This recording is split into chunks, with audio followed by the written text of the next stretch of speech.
All right. Okay, so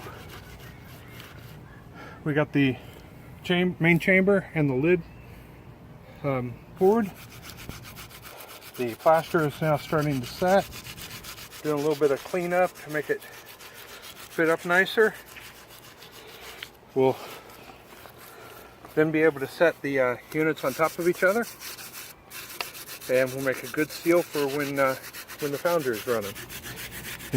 You'll want to let this sit for a couple of days so that it gets thoroughly dry and formed.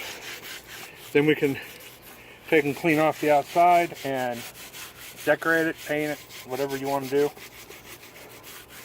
And then we can drill our holes for the vent and for the burner.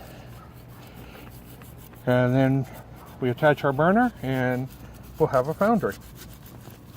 So it's coming along. See you on the next video.